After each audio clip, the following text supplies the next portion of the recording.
Heskun yang bersih dulu. Karena ini prinsipnya steril, kita akan mengkaji dulu lukanya, ya. Kita kaji dulu lukanya. Oke, sambil dibaca ya, Ibu. Nah, ini kan anggap aja ada balutannya ya. Ya, ada balutannya.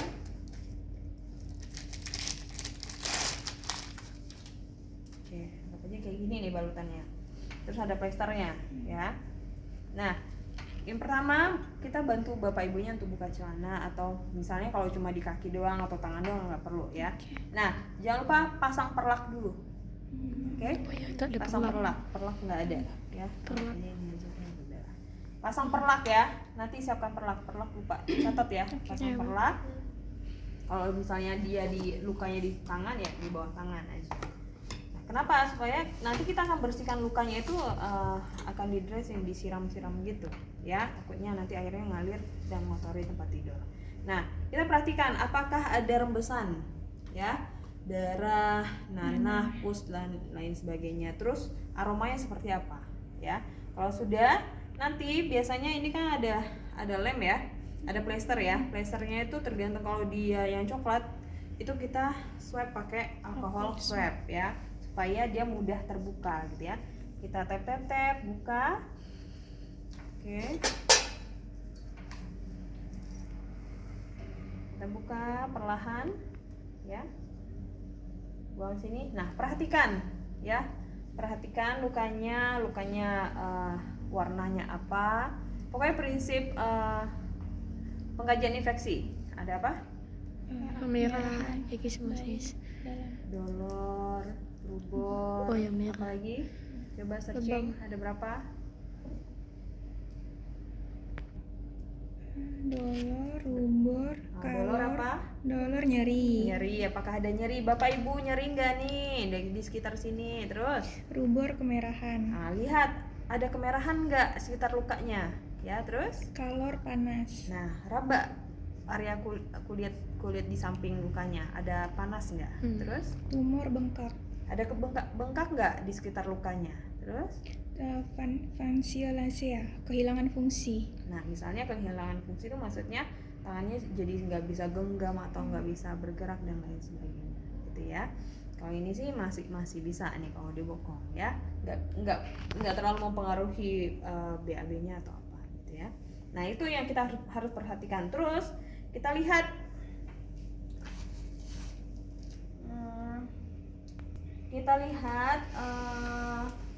untuk itunya, panjang lukanya. Nah, kita ukur ya, panjang lukanya diukur. Biasanya ada tuh pengukur untuk luka ya, kayak kertas gitu, panjang, lebar, terus kedalamannya ya seperti apa gitu ya. Nah, itu kita ukur. Kalau sudah, kamu ingat atau kamu catat dulu ya. Jadi harus bawa alat pengukur dulu, Bu. Maksudnya dimasukkan ke alat dan bahan ke pengukur. Ya. Terus kalau sudah, cuci daerah luka dengan sabun atau salvon. Nah, biasanya ada sabun berwarna pink biasanya ya. Nah, itu kayak berbusa gitu. Nah, itu kita cuci di sini. Misalnya anggap aja ini ya, sabun. Harus pakai steril.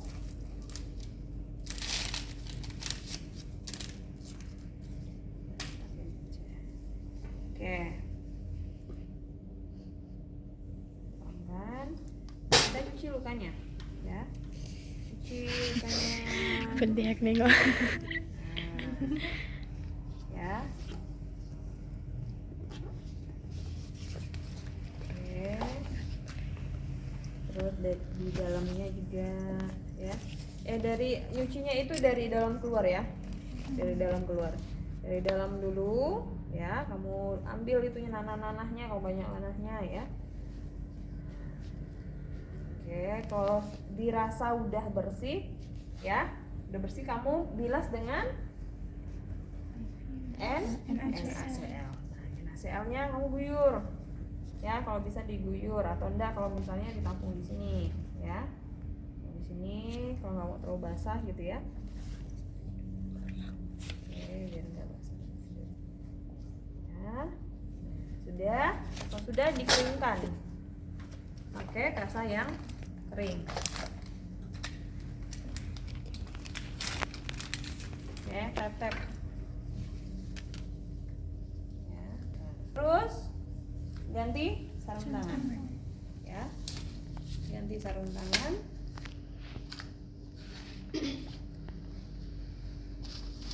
Pas ganti sarung tangan perlu cuci tangan lagi nak Bu? Ya, harus cuci tangan. Ya. Digunakan karena kamu nanti pakai sarung tangan steril, nggak boleh pegang-pegang ini itu. Oke, ini karena steril harus bukanya begini, Dibalik. jangan begini, ya. Bukanya begini, bisa. Ini harus di sini satunya. Oke, bukanya begini ya. Terus isi NaCl, jangan begini, nanti on. Isi NaCl.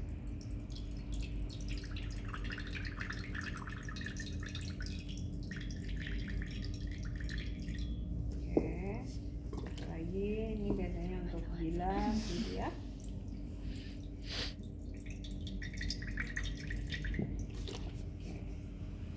Ya, terus ini kamu gunting. Nah, kamu lihat ini lukanya, ukur ya, semana lukanya. Jangan pas-pasan begini ya. Nggak nutup. Ya, nanti nggak nutup, soalnya nanti ada kasa ya kan. Nah, sekitar segini. Oke, 3 kotak besar ya, sampai sini.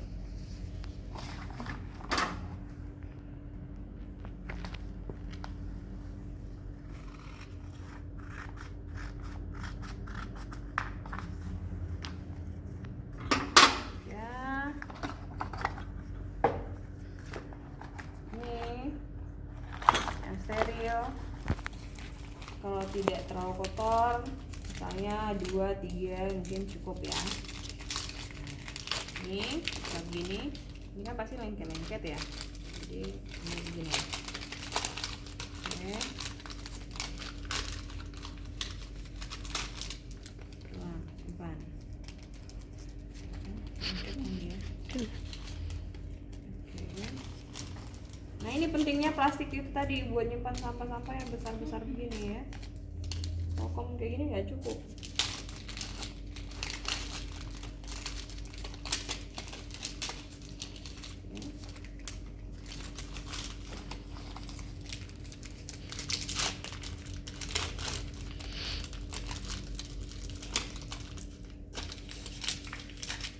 Ini steril nggak?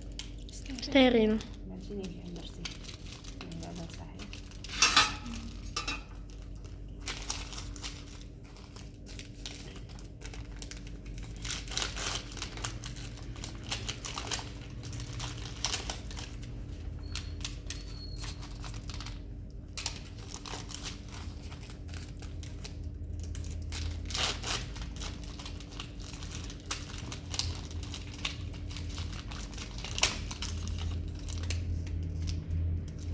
Ya.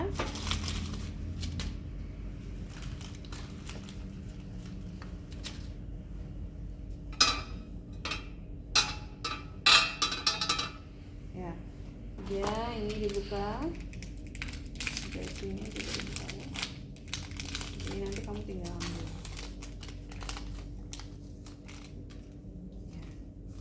Nah, sudah, baru kamu pakai cuci tangan.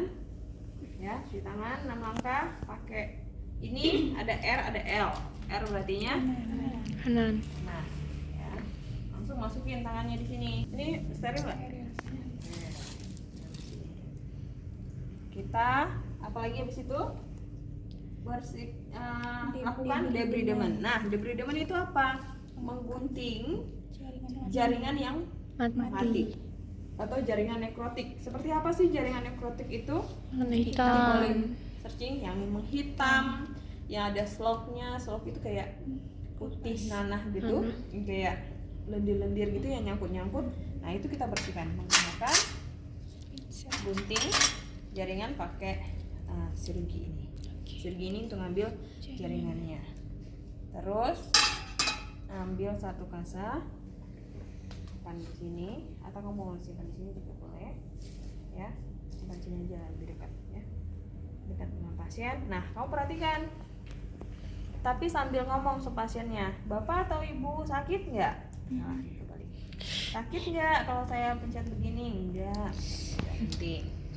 Simpan sini. Penting lagi. Ya, simpan sini. Sampai semuanya bersih, ya.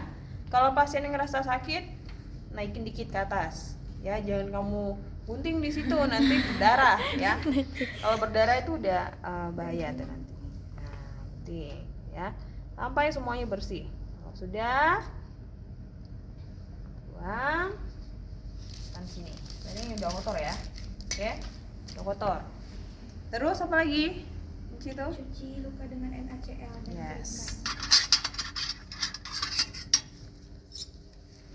Ini cuci, ini NaCl. Ya, begini cara.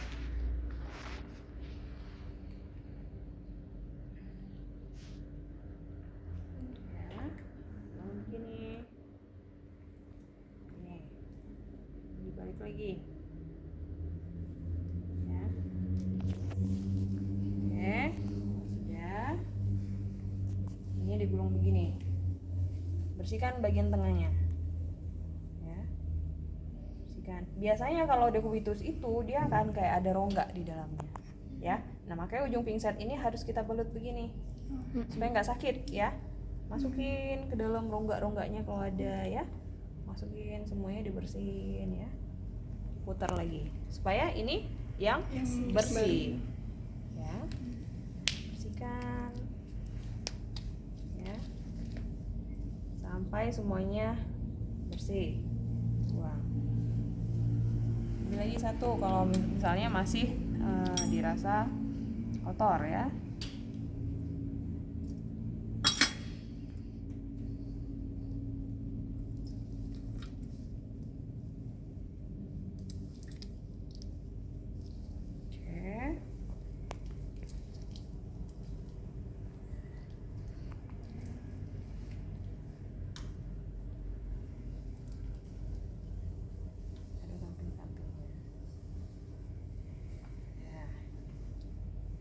Bersih, keringkan. Tap. Ya. Ini tadi kan bekas NaCl, ya.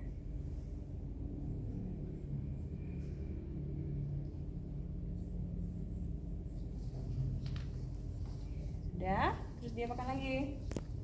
Ganti sarung tangan steril. Kalau kamu ngerasa ini masih steril, belum nyentuh yang lain, nggak perlu ganti. Kalau kamu tadi misalnya sambil pegang-pegang ini, kan tadi kita kan masih mempertahankan steril kan? Kita masih pegang pinset. Tapi kalau kamu misalnya pegang pinset sambil tekan-tekan begini, berarti udah nggak steril, udah on, ya. Kamu harus ganti sarung tangan. Tapi kalau kita masih mempertahankan sterilnya ini sarung tangan, nggak perlu ganti sarung tangan, oke? Ya, ganti sarung tangan untuk lakukan Berikan primary dressing. Yes, primary dressing itu seperti apa? Seperti ini. Kita lihat lukanya. Kalau lukanya itu basah, cenderung basah, kayak misalnya ada pusnya, ada darahnya, itu kasih spons, ya. Contohnya seperti ini, kayak spons kita kayak bedak gitu, ya. Ini dia menyerap cairan, ya, di dalamnya menyerap cairan. Jangan kebalik ya, jangan ini yang ke kulit, tapi yang bagian putihnya ini, oke? Nah, ada juga bentuknya kayak Cutimed gel, ya. Nanti boleh searching, ya. Dia tuh kayak gel. Nah, itu kita lumuri di sekitar lukanya supaya dia lembab. Terus ada juga yang modelnya dia antiseptik di dalamnya atau ada antibiotiknya. Dia modelnya kayak jaring-jaring gitu. Pernah lihat? Nah, itu disimpan di sini, simpan di lukanya, ya. Misalnya boleh, itu tergantung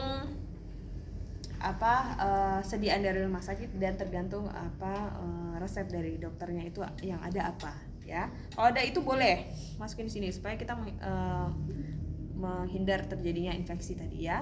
Kasih jaring-jaring yang hijau atau yang putih gitu, ya, tergantung ini sih merek biasanya, ya. Nah, kalau sudah dikasih, kalau misalnya ada salep boleh kasih salep juga. Kalau nggak ada nggak masalah, ya.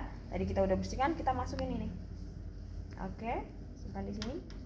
Kalau sekira misal Bu kalau lukanya besar ininya nggak cukup gimana ya, udah tambah 2 atau biasanya ini tergantung ukuran, ada yang 10 kali 10 ya, dia banyak ukurannya ya. Kalau misalnya cuma ada ukuran ini ya udah 2 gitu ya, sini sampai sini misalnya ya gitu ya. Ibu, Nah, itu ini kan buat menyerap darah ya Bu ya? yes, darah, Eh, cairan dan lain ya. sebagainya. Setelah kita serap tuh diberikan gel dulu atau diserap dulu, diambil dulu darah-darahnya? Apa ya ini? Gel yang tadi di Oh iya, tepi-tepi dikasih itu. gel dulu lah. Gel dulu baru Ya, dikasih serap. kalau ada gelnya, kalau nggak ada nggak masalah, pakai ini aja. Ya, makanya ibu bilang tergantung dari resep dokternya dikasih apa, dikasih obat apa, dikasih gel apa gitu ya. Oke, kalau sudah skin ini, terus minimal nutupnya itu menggunakan 2 kasar. Oke. Nah, misalnya kalau ini agak panjang nih, ya, berarti ini sini. Jadi harus menutup semua lukanya, ya, harus menutup semua lukanya. Oke. Nah, kalau sudah, mana? Berarti udah selesai ya nih ya, kita boleh pegang ini. Oke. Ini karena ini dibopong, ini kan ada belahannya, ya kan? Pasti kalau ini begini, ini pasti ada celah, betul nggak? Nah, kita gunting sedikit di ujung sini. Ini tergantung kondisi di mana tempat lukanya ya, nggak semua luka harus dipotong gitu. Oke, ya.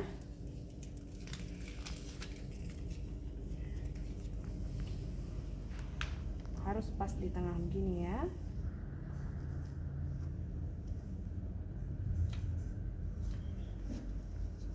Ya.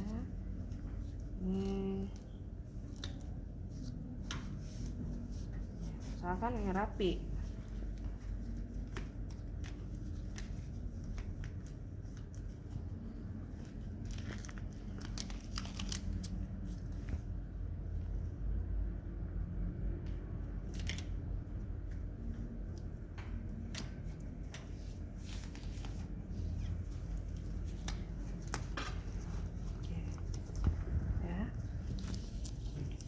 Kurang ke tengah tadi. Nah, kayak gini. Yang penting dia rapi, dia ketutup semua ya. Jadi, ibu kapan sih harus ganti perban? Kapan? Kalau udah ada nampak kotor Bu, terlihat kotor. Yes. Kalau misalnya udah rembes, apalagi dibokong, biasanya apalagi pakai pampers pasti suka rembes, kena nya, kena pipisnya. Biasanya 1 hari sekali diganti. Biasanya setiap pagi, ya. Atau enggak kalau misalnya lukanya cuma di tangan gitu, biasanya 3 kali sehari atau 2 kali sehari, tergantung kondisi luka ya. Kalau misalnya ada kotor sekali, maksimal itu 3 hari udah diganti ya, biasanya 3 hari udah diganti. Nah, kalau sudah, bereskan alatnya yang sudah digunakan ya. Ya tadi kayaknya sebelah sini nggak perlu dipakai. Satu kom ya buat Bu ya. Biasanya ini pakai untuk bisa untuk itu ya, antiseptiknya itu, karena kita nggak punya, karena jarang juga pakai betadine sekarang ya, tidak dianjurkan untuk betadine.